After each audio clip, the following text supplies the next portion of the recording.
Hello. Today we are going to do some quick notes. This is a skill that you have technically learned in 6th grade, but we are going to change our fractions to decimals. And when we do that, we're also going to identify if they are terminating or repeating. Right, so table of contents, page 20, fractions to decimals. And then here are your notes. So these will be pretty quick today. And then we should be good to go. And then this is the last new thing for the unit, and then we'll review for a couple days, and then you will take a test next Wednesday, okay?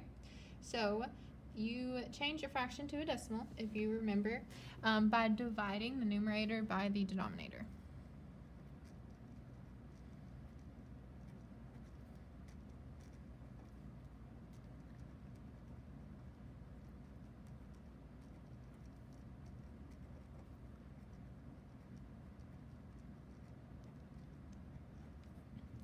And then we have two types of decimals. So we have a decimal, well, we actually have three, but today we're going to look at two. So we have a terminating decimal, and that is a decimal that ends.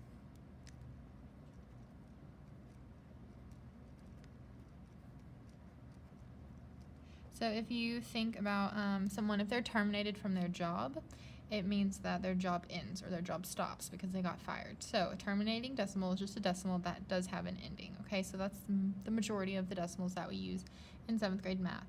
Then we also have a repeating decimal. So a repeating decimal repeats with a pattern forever.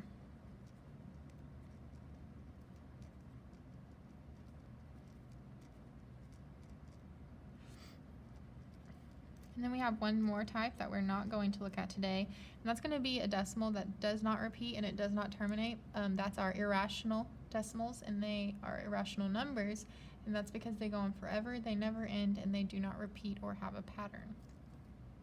So we're going to look at these 9 examples, and we are going to change these fractions to decimals, okay?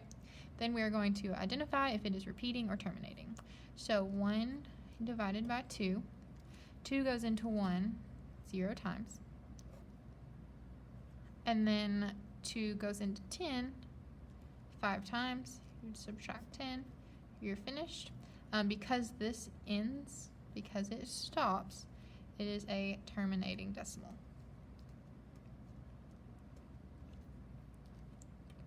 Here we have 1/27th. So if we divide numerator divided by the denominator, 27 goes into 1 0 times, 27 goes into 10 0 times, and then 27 goes into 100 3 times. I'm going to subtract 81. 100 minus 81 is 19. Should have left more room. I'm going to add a 0, bring it down. 27 goes into 197 times. I'm going to subtract 189, and I will be left with 1. I would add a 0, bring it down. 27 goes into 10 0 times. I would subtract 0, get 100, because I would bring down another 0, and then here I could see that it would repeat. So it would keep repeating forever. My pattern for 1/27th, sorry that handwriting overlapped the actual fraction, is 0.037. And that 0.037 repeats over and over and over. So the decimal is technically 0.037, 0.037, 0.037, 0.037 forever.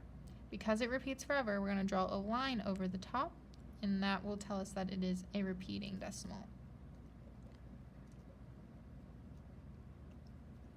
Alright, here we look at 1/9. 9 goes into 1 0 times. 9 goes into 10 1 time, minus 9, get 1, add a 0, bring it down. 9 goes into 10 1 times, minus 9. So here we can see again that the 1 is going to repeat. So 1/9 is equivalent to 0.1 with a line over it, and it is a repeating decimal. Alright, here I'll do this one with you, 3/16. This one seems like it will repeat, but it actually keeps going. So I want to show you so that you make sure that before you say it repeats, you actually find the pattern. So 16 goes into 3 0 times, so we're going to add a 0. And then 16 goes into 30 one time. I'm going to subtract 16. 30 minus 16 is 14. I'm going to add a 0, bring it down. Then here 16 goes into 140 8 times. I'm going to subtract 128. 140 minus 128 is 12. I'm going to add a 0. I'm going to bring it down. Then here we have 16 goes into 120 7 times. So then 16, let me check my math real fast, is 112. Sorry, so I'm going to subtract 112. And when I do that,